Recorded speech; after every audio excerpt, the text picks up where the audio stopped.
the only snake I've ever seen that scared me enough where I just didn't know what to do.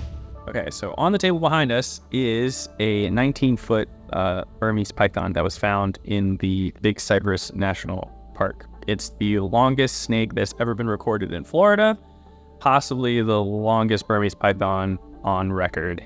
It was starting off as a slow night. We saw a lot of natives, but no pythons. And then around 1 o'clock in the morning, we stumbled upon this giant snake that I thought was just a good-sized snake. At first, maybe 10 feet, and then we cruised up real close to it, and I realized it was an absolute monster. And we wrestled this thing for about 3 minutes before I got a hold of the head. It was a fight, and it was a good one. Definitely one to remember. They brought it to us for the official measurement. And so upon bringing it to our official measurement, we talked with them more, and they were very interested in donating as much of this snake to science as possible. So we'll be collecting the genetic samples. We will probably be collecting the diet contents. We'll be, getting as much information off this animal as possible, not just a maximum length.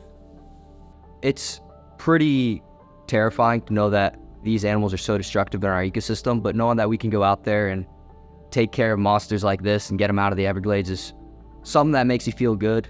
The Conservancy has been a big help. I knew Ian through meeting by chance in Picayune Strand one day, and so I had his number saved, and I called him up and said, hey, I think we've got the record breaker. I really want you guys to measure this.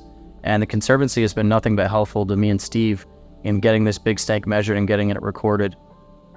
At first, I'd say I didn't feel like we were having much of an impact at all, but I will say from some of the places we started catching our first pythons, I have noticed that from when we started to now, you do see the occasional mammal that you never used to see. So while it may be marginal impacts just in the small time we've been python hunting, it is something notable. And I think the longer we do this and the more people we get involved in the effort, the more benefits we'll see.